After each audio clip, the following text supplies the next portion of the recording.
What's up, guys? It's Guy McFly tuning in here. We're doing another Legion's Realms at War video. This time we're going to do a learn to play. So let's hop right into it here. Alright, so first things first, learning to play this game, it's important to know how to win. You have a damage counter max or DCM on your Warlord. Once that damage counter max hits its maximum, which is 70 in this case, you lose. Likewise, if you make your opponents hit their max, you will win the game. There's no other win condition, so it's really easy to remember. Just have to make your opponent hit their damage counter max. A lot of the time, the left-hand side of the board overcomplicates things. The thing to remember in this case is there is a 3-turn cooldown on the Veil, ticks down once per turn, and once it flips, some effects will activate, and we'll get into that here in a minute. During your turn, there are 3 main card types you're going to be able to activate. The first type are called Warriors. So Warriors go in the Warrior Zone. You have 5 slots here, so you can play up to 5 Warriors. They have attack power. They're their main way of inflicting damage on your opponent, and likewise the main way of defending your Warlord from taking damage. So it's important to have a strong number of Warriors within your deck to help defend your Warlord from taking that sort of damage.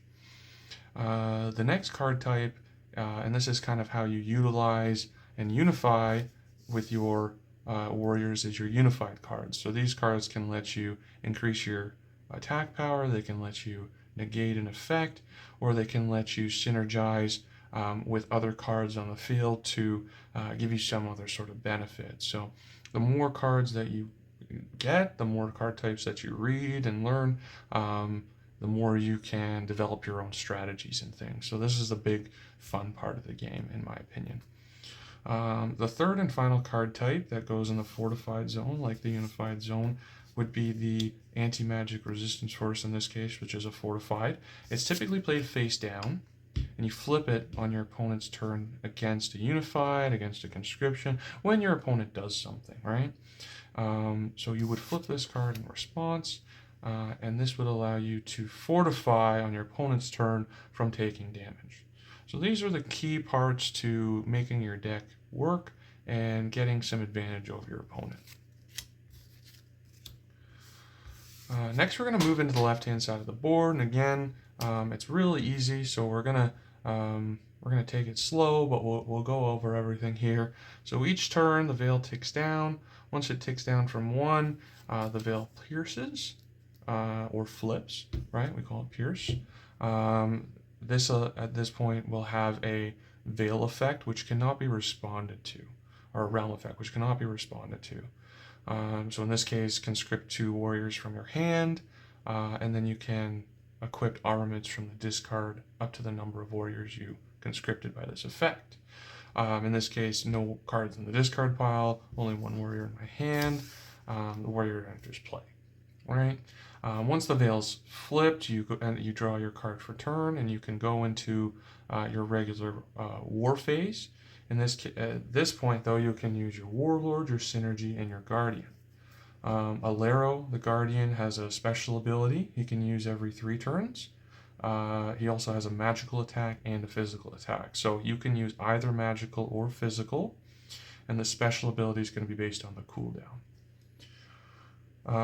The Synergy, this is to synergize with your deck to gain some advantage. This is something with a very strong ability that can only be used based on the number of cooldowns. So once your Veil pierces, you activate the effect, and then you put your die on the card to indicate the number of cooldowns left. Counts down at the same time your Veil normally would. Finally, we've got our Guardian here. Now, the exception to these cards not being part of the game at the beginning is the mulligan rule. So when you go and draw your 6 cards per turn, you choose to mulligan or not, which is to put them on the bottom of the deck, draw 6 more.